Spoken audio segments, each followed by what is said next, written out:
നമസ്കാരം. Raf talk പോഡ്കാസ്റ്റിൻ്റെ പുതിയൊരു എപ്പിസോഡിലേക്ക് അവർക്കും സ്വാഗതം. പുതിയ സീസൺ ആരംഭിക്കുന്നു. ഇന്നലെ FA കമ്മ്യൂണിറ്റി ഷീൽഡ് ഉണ്ടായിരുന്നു. അതിൽ സിറ്റിയെ ഗംഭീരമായിട്ട് തറപറ്റിച്ചു ആഴ്സണൽ. ഇതൊരു സൂചനയാണോ?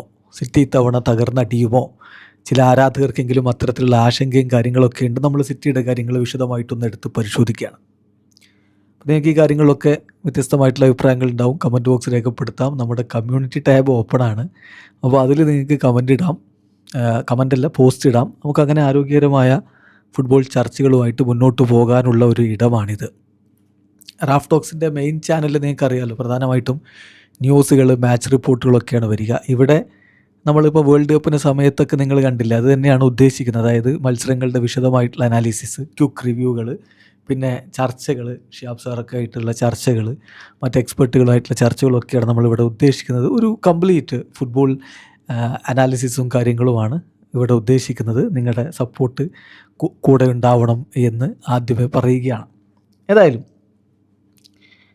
എൻസോ മരസ്ക സിറ്റിയുടെ കോച്ചായി വരുമ്പോൾ വലിയ പ്രതീക്ഷ ആരാധകർക്ക് ഉണ്ട് എന്നുള്ളതാണ് യാഥാർത്ഥ്യം. കാരണം സിറ്റിയെക്കുറിച്ച് നന്നായിട്ട് അറിയാവുന്ന ഒരാൾ, ഇടക്കാലത്ത് ചെൽസിയിൽ പോയി, ശരി, അവിടെ അദ്ദേഹം മോശമല്ലാത്ത പ്രകടനങ്ങളൊക്കെ നടത്തിയിട്ടുണ്ട്, ക്ലബ്ബ് വേൾഡ് കപ്പൊക്കെ നേടിയിട്ടുണ്ട്, അങ്ങനെയുള്ളൊരു കോച്ചാണ്.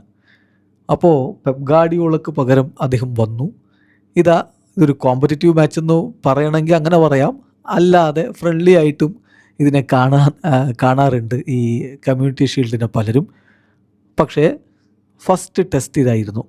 കിരീടം ചൂടിക്കൊണ്ട് തുടങ്ങാനുള്ള അവസരമായിരുന്നു.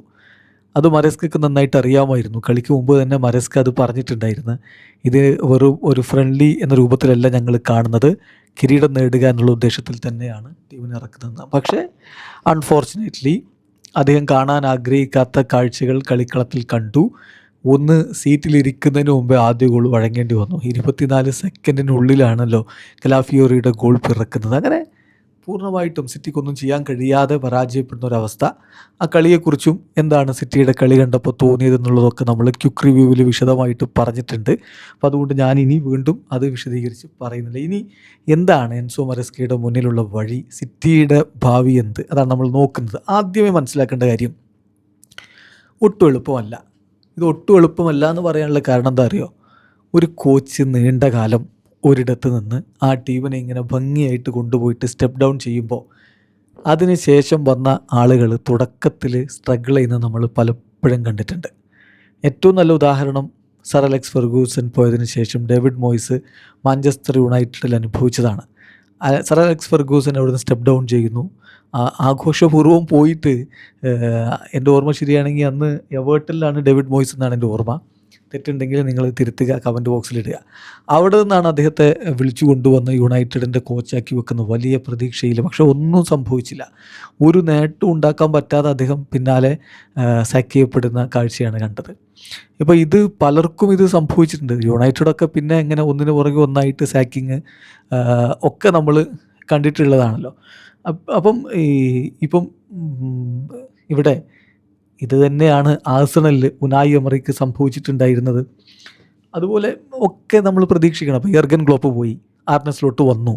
യെർഗൻ ക്ലോപ്പ് സെറ്റ് ചെയ്ത് വെച്ച കാര്യങ്ങൾ വെച്ചുകൊണ്ട് പ്രീമിയർ ലീഗ് കിരീടം ചൂടി. പക്ഷേ അടുത്ത സീസണിൽ അത് മെയിൻറ്റെയിൻ ചെയ്യാൻ പറ്റിയില്ല, അദ്ദേഹം പുറത്താകുന്നു. അപ്പോൾ ഇതൊക്കെ നമ്മൾ പ്രതീക്ഷിക്കണം. മരസ്കയ്ക്ക് ഇവിടെ കാര്യങ്ങൾ എളുപ്പമല്ല. എന്ത് ചെയ്താലും നേരെ എൻസോ മരസ്കയെ ആളുകൾ കമ്പയർ ചെയ്യാൻ പോകുന്നത് പെപ് ഗാർഡിയോളയുമായിട്ടായിരിക്കും. പെപ്പുമായിട്ട് നല്ല ബന്ധമുള്ള, പെപ്പിൻ്റെ രീതികൾ അറിയാവുന്ന മരസ്കയ്ക്ക് അത് അങ്ങനെ ഒരു അഡ്വാൻറ്റേജ് അവിടെ ഉണ്ടെങ്കിലും ഇതൊരു ഡിസഡ്വാൻറ്റേജ് ആണ് എപ്പോഴും പെപ്പുമായിട്ട് ഇങ്ങനെ കമ്പയർ ചെയ്യും. ഇപ്പോൾ ഇന്നലെ തന്നെ സിറ്റിയുടെ വലിയ ലോക നിലവാരത്തിലുള്ള ഫാൻ പേജുകളിലൊക്കെ ആരാധകർ കമൻ്റ് ഇടുന്നത് കാണുന്നുണ്ടായിരുന്നു, ഐ മിസ് പെപ്പ് ബോൾ എന്നൊക്കെ. ഇപ്പോഴേ അത് പറയാനായിട്ടില്ല, ഓൺലി കമ്മ്യൂണിറ്റി ഷീൽഡ് കഴിഞ്ഞിട്ടുള്ളൂ, പ്രീമിയർ ലീഗ് മത്സരങ്ങൾ വരാനിരിക്കുന്നതേ ഉള്ളൂ. പക്ഷേ തീർച്ചയായിട്ടും സ്ക്രൂട്ടനൈസ് ചെയ്യപ്പെടും എന്നുള്ളൊരു യാഥാർത്ഥ്യം അവിടെയുണ്ട്. അപ്പോൾ അതുകൊണ്ട് അദ്ദേഹത്തെ സംബന്ധിച്ചിടത്തോളം മുന്നിലുള്ള ടാസ്ക് വളരെ വലുതാണ് എന്നുള്ളത് സുവ്യക്തമാണ്. ഇനി അതോടൊപ്പം തന്നെയുള്ള കാര്യമാണ് റോഡ്രിയുടെ പോക്ക്. മാഞ്ചസ്റ്റർ സിറ്റിയുടെ മധ്യനിരയിൽ റോഡ്രിക്കുള്ള പ്രാധാന്യം എല്ലാവർക്കും അറിയാവുന്നതാണല്ലോ. ഇപ്പോൾ കഴിഞ്ഞ കുറച്ച് കാലം അദ്ദേഹം പരിക്കിൻ്റെ പിടിയിലൊക്കെ ആയിരുന്നെങ്കിലും പരിക്ക് മാറി തിരികെ വന്നതോടുകൂടി അദ്ദേഹം വീണ്ടും സജീവമായിട്ട് കാര്യങ്ങൾ ഹാൻഡിൽ ചെയ്തിട്ടുണ്ടായിരുന്നു. വേൾഡ് കപ്പിൽ ഏറ്റവും മികച്ച താരം അദ്ദേഹമാണ് ആ അവാർഡ് സ്വന്തമാക്കിയത്. അങ്ങനെ നിൽക്കുന്ന ഒരു കളിക്കാരൻ പോവുക എന്ന് പറഞ്ഞാൽ മധ്യനിരയിൽ അതൊരു വലിയ വോയിഡായിട്ടുള്ള ഗ്യാപ്പ് ഉണ്ടാക്കും, ഒരു വോയിഡ് ഉണ്ടാക്കും. ആ ഗ്യാപ്പ് എങ്ങനെ ഫില്ല് ചെയ്യും എന്നുള്ളതാണ് ചോദ്യം. ഇത് തീരുമാനമായി കഴിഞ്ഞതാണ്, റോഡ്രി ടു FC ബാഴ്സലോണ.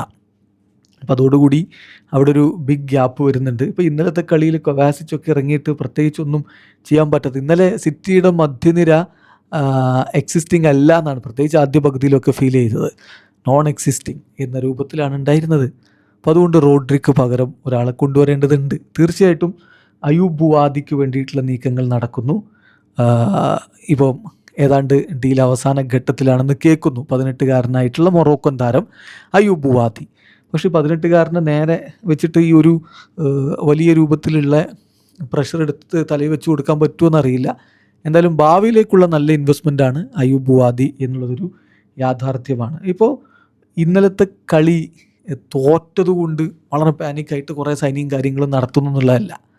ഇന്നലത്തെ കളി തോറ്റതിന് ശേഷം എൻസോ മരേസ്ക പറഞ്ഞൊരു കാര്യമുണ്ടായിരുന്നു, കളിക്ക് മുമ്പ് തന്നെ ഞങ്ങൾക്കറിയാമായിരുന്നു ചില കാര്യങ്ങൾ മാറ്റം വരുത്തേണ്ടതുണ്ട്. We knew already before the game the things we need to do in transfer market. It's not because we lost or even if we won that we would think a different way എന്നാണ് അദ്ദേഹം പറഞ്ഞത്. അപ്പോൾ ജയിച്ചിരുന്നെങ്കിൽ പോലും ടീമിൽ ചില മാറ്റങ്ങൾ വരുത്താൻ തയ്യാറായിട്ടുണ്ട്. അപ്പോൾ ഒരു സൈനിങ്ങുകളും കാര്യങ്ങളൊക്കെ ഇനിയും നടക്കും എന്നുള്ളൊരു സൂചന അദ്ദേഹം അവിടെ തന്നെ നൽകുന്നുണ്ട്.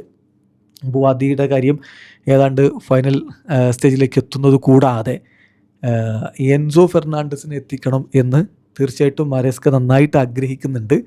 അതിനു പക്ഷേ ചെൽസി എത്രത്തോളം തയ്യാറാകും എന്നുള്ളത് കണ്ടറിയണം. ഒരു ഡെഡ് ലൈൻ ഡേയും എമൗണ്ടും ഒക്കെ ചെൽസി വെച്ചിരുന്നു, അതെന്തായാലും മീറ്റ് ചെയ്യപ്പെട്ടിട്ടില്ല. ബട്ട് സ്റ്റിൽ എൻസോയുടെ അടുത്ത വൃത്തങ്ങളുമായിട്ടുള്ള ചർച്ചകൾ, ക്യാമ്പുമായിട്ടുള്ള ചർച്ചകൾ സിറ്റി മുന്നോട്ട് കൊണ്ടുപോകുന്നതാണ് വിവരങ്ങൾ. അങ്ങനെയെങ്കിൽ അതൊരു പക്ഷേ നടക്കാനുള്ള സാധ്യതയുണ്ട്. കാരണം എൻസോ മരേസ്കയ്ക്ക് അദ്ദേഹത്തിൽ താല്പര്യമുണ്ട് എന്നുള്ളതാണ് അതിൻ്റെ ഒരു കാരണം. സോ അപ്പോൾ കോച്ച് വളരെ കൃത്യമായിട്ട് പറയുന്നു ടീമിൽ ഇനിയും ചില മാറ്റങ്ങളും കാര്യങ്ങളൊക്കെ സംഭവിക്കേണ്ടതുണ്ട് എന്നുള്ളത്. അപ്പോൾ നമ്മൾ ഈ സ്ക്വാഡൊന്ന് എടുത്ത് നോക്കുകയാണെങ്കിൽ ഇപ്പോൾ ഗോൾ കീപ്പർമാരായിട്ട് ഡൊണ്ണരുമയാണ് അവരുടെ ന്യൂ നമ്പർ 1. ഡൊണ്ണാരുമ ഇന്നലെ എന്താ ചെയ്തത്? ഇന്നലത്തെ ഗോളുകൾ വീണതിൽ അദ്ദേഹത്തിന് വലിയ പങ്കുണ്ട്. പ്രത്യേകിച്ച് രണ്ടാമത്തെ ഗോളും മൂന്നാമത്തെ ഗോളും ഒക്കെ അദ്ദേഹത്തിൻ്റെ പിഴവ് കൂടി ഉള്ളത് കൊണ്ട് വന്നതാണ്.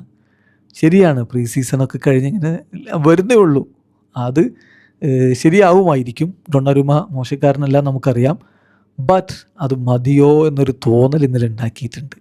സോ ഡൊണ്ണരുമ റുള്ളിയെ കൊണ്ടുവന്നു എന്നുള്ളത് ഒരു പോസിറ്റീവ് കാര്യമാണ്. അർജൻറ്റീൻ താരം റുള്ളിയെ അവരിപ്പോൾ ബാക്കപ്പ് ഗോൾ കീപ്പറായിട്ട് കൊണ്ടുവന്നിട്ടുണ്ട്. പിന്നെ ടീമിലുള്ള മറ്റൊരാൾ ബെറ്റിനെല്ലിയാണ്. അപ്പോൾ ഗോൾ കീപ്പിംഗ് അതാണ്. ഇനിയിപ്പോൾ അവിടെ വലിയ മാറ്റങ്ങൾ നമ്മളെന്തായാലും പ്രതീക്ഷിക്കുന്നില്ല. ഫുൾ ബാക്കുമാരുടെ കാര്യത്തിൽ ഇപ്പോൾ ഒറീലി, ഐറ്റ്നൗറി, ന്യൂനസ്, ലൂയിസ് എന്നിവരാണുള്ളത്. ഇപ്പോൾ ഇന്നലെയാണെങ്കിൽ അബ്ദുൽ ഖാദർ കുഷാനോവിനെ റൈറ്റ് വിങ് ബാക്കായിട്ട് കളിപ്പിക്കുന്നൊരു സ്ഥിതി കണ്ടു. അത് ഒരു തരത്തിലും സക്സസ് ആയിരുന്നില്ല. അദ്ദേഹം ക്ലൂലെസ് ആയിരുന്നു. അദ്ദേഹം ആ പൊസിഷനിലൊട്ടും ശരിയല്ല. അദ്ദേഹത്തെ ഒന്നെങ്കിൽ സെൻറ്റർ ബാക്കായി കളിപ്പിക്കുക അല്ലെങ്കിൽ കളിപ്പിക്കാതിരിക്കുക, അതായിരുന്നു വേണ്ടിയിരുന്നത്. സോ റൈറ്റ് ബാക്ക് ഒരു ഇഷ്യൂ ഉണ്ടാകുമോ എന്നുള്ളത് കണ്ടറിയേണ്ട ഒരു പൊസിഷനാണ്. ഇനി എന്തെങ്കിലും നീക്കങ്ങൾ ട്രാൻസ്ഫർ മാർക്കറ്റിൽ നടത്തുമോ എന്നുള്ളത് അറിയണം. ഇനി മധ്യനിരയിലേക്ക് വരികയാണെങ്കിൽ തീർച്ചയായിട്ടും റൂബൻ ഡയസ്, ഗാർഡിയോൾ ഇന്നലെ മോശമില്ലാതെ കളിച്ചിട്ടുണ്ട്. ഗുയി, കുഷാനോവ്, റീസ് എന്നിവരാണ് അവിടെ ഉള്ളത്. മധ്യനിരയല്ല, സെൻട്രൽ ബാക്കിലേക്ക് വരുമ്പോൾ സെൻട്രൽ ബാക്കാണ് മധ്യനിര എന്ന് ഞാൻ പറഞ്ഞിട്ടുണ്ടെങ്കിൽ തിരുത്തി മനസ്സിലാക്കണം. സോ സെൻട്രൽ ബാക്ക് പൊസിഷനിൽ ഇവർ റൂബൻ ഡയസും ഗാർഡിയോളും ഗുയിയും കുഷാനോവും റീസുമാണുള്ളത്. മോശമല്ലാത്തൊരു നിര അവിടെ ഉണ്ട് എന്ന് കരുതണം. എന്തായാലും റൂബൻ ഡയസൊക്കെ അദ്ദേഹത്തിൻ്റെ ഏറ്റവും മികച്ച ഫോമിൽ തന്നെ കളിക്കുക എന്നുള്ളത് വളരെ ഇമ്പോർട്ടൻ്റ് ആണ്. പിന്നെ ഡിഫൻസീവ് മിഡ്ഫീൽഡേഴ്സ് ഇപ്പോൾ റോഡ്രി പോകുമ്പോൾ ബുവാദി വന്നാൽ ഓക്കെ ആണ്. പക്ഷേ അപ്പോഴും ഈ ഒരു എക്സ്പീരിയൻസ് ഇഷ്യൂ അവിടെ ബാക്കി നിൽപ്പുണ്ട്. പിന്നെ ആൻഡേഴ്സനെ വലിയ തുക കൊടുത്ത് കൊണ്ടുവന്നു. പക്ഷേ എലിയറ്റ് ആൻഡേഴ്സൻ്റെ കാര്യത്തിൽ ചില വിമർശനങ്ങളും പലരും ഉയർത്തുന്നുണ്ട്. കാരണം ഒരു ആവറേജ് ഇംഗ്ലീഷ് പ്ലെയർക്ക് വേണ്ടി ഇത്രയധികം തുക കൊടുക്കേണ്ടതുണ്ടായിരുന്നോ? അതുകൊണ്ട് മാത്രം ടീമിന് എന്ത് ഗുണമാണുള്ളതെന്ന് ചോദിക്കുന്ന വിമർശകരുമുണ്ട്. എന്തായാലും ആൻഡേഴ്സൺ, പിന്നെ കൊവാസിച്ച്, നിക്കോ ഗോൺസാലസ്. അപ്പോൾ കൊവാസിച്ചിൻ്റെ കാര്യത്തിൽ ഇപ്പോൾ ഇന്നലെ സ്റ്റാറ്റിസ്റ്റിക്സൊക്കെ എടുത്ത് നോക്കിയാൽ കൊവാസിച്ച് നന്നായി കളിച്ചു എന്നൊക്കെ ഫീൽ ചെയ്യും. പക്ഷേ കൊവാസിച്ച് അത്രത്തോളം ഒരു മികച്ച രൂപത്തിലല്ല ഇന്നലെ കളിച്ചതെന്നാണ് എൻ്റെ അഭിപ്രായം. പല ആരാധകർക്കും കൊവാസിച്ചിൻ്റെ കാര്യത്തിൽ രണ്ട് അഭിപ്രായങ്ങളുണ്ട്.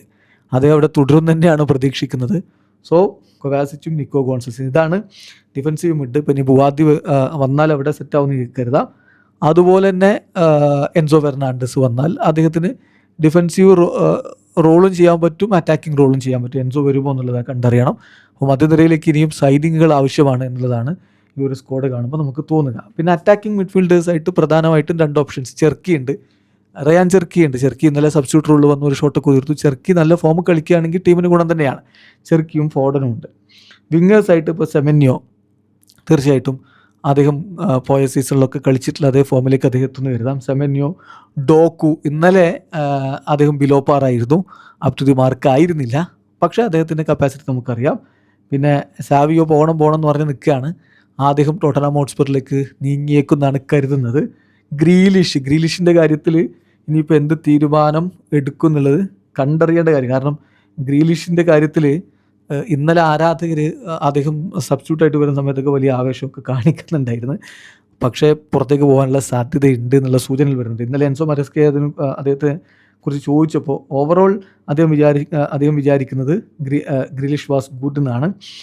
അദ്ദേഹം സ്റ്റിൽ ടീമിലുണ്ട്, സ്ക്വാഡിനോടൊപ്പം ഉണ്ട്, അതുകൊണ്ട് പ്ലെയിൻ ടൈം കൊടുത്തു എന്നാണ് പറയുന്നത്. പക്ഷേ ഗ്രീലിഷ് തുടരുമോ എന്നുള്ള കാര്യത്തിൽ ഒരു ഉറപ്പും പറയാൻ ഇന്നലെ കോച്ച് തയ്യാറായില്ല എന്ന കാര്യം കൂടി അവിടെ ശ്രദ്ധിക്കേണ്ടതുണ്ട്. സോ ഗ്രീലിഷിൻ്റെ കാര്യത്തിൽ ഒരു ഉറപ്പില്ലാത്ത സ്ഥിതിവിശേഷം ഉണ്ട്.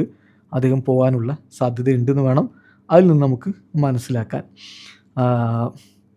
പിന്നെ മോങ്ക, ഇതാണ് വിങ്ങേഴ്സിൻ്റെ കാര്യത്തിലുള്ളത്. ഇനി സ്ട്രൈക്കേഴ്സിൻ്റെ കാര്യത്തിലാണെങ്കിൽ ഹാലൻഡും ഒമർ മൊർമോഷുമാണ് പ്രധാനമായിട്ടുള്ളത്. അപ്പോൾ ഇത് നമ്മൾ 25 സ്ക്വാഡ് എന്ന രൂപത്തിൽ ചുരുക്കി ഇങ്ങനെ അവതരിപ്പിച്ചാണ്. അപ്പം ഹാലൻഡും മർമോഷും എന്ന് പറയുമ്പോൾ മർമോഷ് ഒരല്പം അസംതൃപ്തനാണ്, അതാണ് യാഥാർത്ഥ്യം. അദ്ദേഹത്തിന് പ്ലെയിൻ ടൈം കൂടുതൽ ലഭിക്കണമെന്ന് ആഗ്രഹിക്കുന്നതാണ്. അപ്പോൾ അദ്ദേഹം മൂവ് ചെയ്യാനുള്ള സാധ്യത നമുക്ക് പൂർണ്ണമായും തള്ളിക്കളയാൻ പറ്റില്ല. അങ്ങനെ വന്നാൽ ഒരു സ്ട്രൈക്കറെ കൂടി ആവശ്യമുണ്ടാവും. അതാണ് ഇന്നലെ കോച്ച് പറഞ്ഞത്. അതിനോടാണ് നമ്മൾ ചേർത്ത് വായിക്കേണ്ടത്. ചില നീക്കങ്ങൾ ഞങ്ങൾ ഓൾറെഡി എന്തൊക്കെയാണ് ഞങ്ങൾക്ക് ഇനി ട്രാൻസ്ഫർ മാർക്കറ്റിൽ ചെയ്യേണ്ടതെന്നുള്ള നല്ല ധാരണയുണ്ട് എന്ന് അദ്ദേഹം പറയുന്നുണ്ടായിരുന്നു. സോ ഇനിയും ടീം പൂർണ്ണമായിട്ടും സജ്ജമല്ല എന്നൊരു ഫീലിംഗ് ആണ് എനിക്കെന്തായാലും ഇന്നലത്തെ കളി കണ്ടപ്പോൾ ഉണ്ടായത്. അത് കുറേ കാര്യങ്ങളുണ്ട്. അത് ഈ താരങ്ങളുടെ കാര്യത്തിൽ ഇനിയും ഇവിടെയൊക്കെ ചില ടച്ചപ്പുകൾ നടത്തേണ്ടതുണ്ട്, ട്രാൻസ്ഫർ മാർക്കറ്റിൽ കാര്യങ്ങൾ ചെയ്യേണ്ടതുണ്ട് എന്നത് കൂടാതെ തന്നെ കുറേ താരങ്ങൾ നമുക്കറിയാമല്ലോ പ്രോപ്പർ പ്രീ സീസണൊന്നും ഇല്ലാതെയാണ് ഇന്നലെ കളിക്കാൻ ഇറങ്ങേണ്ടി വന്നിട്ടുള്ളത്. അപ്പോൾ അതിൻ്റേതായിട്ടുള്ള ബുദ്ധിമുട്ടുകളുണ്ട്. ഇന്നലെ ആ ഒരു എനർജി തീർത്തും മിസ്സിങ് ആയിരുന്നു. അത് മാറും എന്ന് തന്നെ വേണം കരുതാൻ. എന്തായാലും ഇനി എന്ത് എന്ന് ചോദിച്ചാൽ ഒരാഴ്ച സമയമുണ്ട്. ആ സമയം കൊണ്ട് ടീമിനെ ബെറ്റർ ആയിട്ട് പ്രിപ്പയർ ചെയ്യിക്കണം. അതിന് കഴിയും എൻസോ മരസ്കയ്ക്ക് നമ്മൾ വിശ്വസിക്കുന്നത്. അതുപോലെ തന്നെ എൻസോ മരസ്ക ഇന്നലെ പറഞ്ഞ കാര്യമുണ്ട്, അത് അതിനോട് നമ്മൾ കൂട്ടി വായിക്കണം. അതായത് എൻസോ മരസ്ക പറയുന്നത് അയൂബ് ബുവാദിയെ കുറിച്ച് ചോദിച്ചപ്പോൾ പറഞ്ഞ മറുപടിയാണ്. അയൂബ് ബുവാദി ഇപ്പോഴും ഞങ്ങളുടെ ടീമിലില്ല. പക്ഷേ ഞങ്ങളുടെ ടീമിലേക്ക് വരുന്നവരാരാണെങ്കിലും, അത് അയൂബ് ആവട്ടെ മറ്റേതെങ്കിലും താരമാവട്ടെ, നേരത്തെ ജോയിൻ ചെയ്താൽ നല്ലത്. നേരത്തെ സൈനിങ് കംപ്ലീറ്റ് ചെയ്യണം, നേരത്തെ ജോയിൻ ചെയ്താൽ നല്ലത്. കാരണം അങ്ങനെ ചെയ്യുകയാണെങ്കിൽ ഞങ്ങൾക്ക് എന്താ വേണ്ടതെന്ന് അവർക്ക് മനസ്സിലാവും, ആ താരങ്ങൾക്ക് മനസ്സിലാവും. അതനുസരിച്ച് അവർക്ക് കാര്യങ്ങൾ ചെയ്യാൻ പറ്റും, അവരെ ട്രെയിനിങ്ങിൽ ടീമിനോടൊപ്പം ചേർക്കാനൊക്കെ പറ്റും. അതാണ് ഇതിൽ ഏറ്റവും ഇമ്പോർട്ടൻ്റ് ആയിട്ടുള്ള കാര്യം, എത്രയും പെട്ടെന്ന് എത്തിക്കുക എന്നുള്ളതാണെന്ന് എൻസോ മരസ്ക പറയുന്നുണ്ട്. അപ്പോൾ അത് തന്നെയാണ് ഇനി എന്തെന്നുള്ള ചോദ്യത്തിനുള്ള ഉത്തരം. ചില പൊസിഷനുകളിൽ പ്രത്യേകിച്ച് മധ്യനിരയിലേക്ക് ഇപ്പം റോഡിലേക്ക് പോയതുകൊണ്ട് നല്ലൊരു റീപ്ലേസ്മെൻ്റ് അവിടെ ആവശ്യമുണ്ട്. അതനുസരിച്ച് അത് കോച്ചിന് അറിയാവുന്ന എൻസോ ഒക്കെ വരികയാണെങ്കിൽ നല്ലത്. അതല്ലെങ്കിലും അത്തരത്തിലുള്ള ഇപ്പോൾ ബുവാദിയെ പോലുള്ളവരാണെങ്കിലൊക്കെ നേരത്തെ വന്നാൽ ഏറ്റവും നല്ലത്. അതുപോലെ തന്നെ ചില പൊസിഷനുകൾ ഇപ്പോൾ റൈറ്റ് ബാക്ക് പൊസിഷൻ അങ്ങനെയൊക്കെയുള്ള, പിന്നെ മോർമോഷ് പോവുകയാണെങ്കിൽ ആ പൊസിഷനൊക്കെ ഇനിയും ബെറ്റർ ആക്കേണ്ടതുണ്ട്. അതിന് പ്രവർത്തിക്കും എൻസോ മരസ്ക എന്ന് തന്നെ കരുതാം. വരും മത്സരങ്ങളിൽ സിറ്റി അവരുടെ മികവിലേക്ക് പോകും എന്ന പ്രതീക്ഷയിൽ തന്നെയാണ് ആരാധകർ. ഇപ്പോൾ നമുക്ക് സിറ്റിയെക്കുറിച്ച് നമ്മൾ നോക്കുമ്പോൾ സിറ്റിയുടെ വരുന്ന മത്സരങ്ങൾ, ബേൺമൗത്തിനെതിരെയാണ് ആദ്യ കളി. അത് ഓഗസ്റ്റ് 23 നടക്കുന്നു. അതിനുശേഷം ഓഗസ്റ്റ് 29 പുലർച്ചെ 12:30 ക്രിസ്റ്റൽ പാലസിനെതിരെ, സെപ്റ്റംബർ 5 രാത്രി 7:30 കവൻട്രിക്കെതിരെ. ഈ 3 കളികൾ വളരെ ക്രൂഷ്യലാണ്. ഒരു മികച്ച സ്റ്റാർട്ട് ലഭിക്കുകയാണെങ്കിൽ അതിൻ്റെ ബലത്തിൽ ഓൾഡ് ട്രാഫോർഡിലേക്ക് പോകാൻ പറ്റും. സെപ്റ്റംബർ 13 രാത്രി 9 മണിക്ക് ഓൾഡ് ട്രാഫോർഡിൽ മാഞ്ചസ്റ്റർ ഡെർബിയാണ്. അതുകൂടി അടിച്ചിട്ടാൽ തീർച്ചയായിട്ടും വലിയ ഒരു ആത്മവിശ്വാസം എൻസോ മരസ്കയ്ക്കും സംഘത്തിനും ഉണ്ടാകും. അതാണ് ഇനി സംഭവിക്കേണ്ടത്. സോ ഒരു ഫൈൻ ട്യൂണിങ് ആവശ്യമുണ്ടെന്നാണ് എൻ്റെ അഭിപ്രായം. നിങ്ങളുടെ അഭിപ്രായം കമൻറ്റ് ബോക്സിൽ രേഖപ്പെടുത്തുക. കൂടുതൽ വിശകലനങ്ങളൊക്കെ ആയിട്ട് നമുക്ക് വീണ്ടും കാണാം.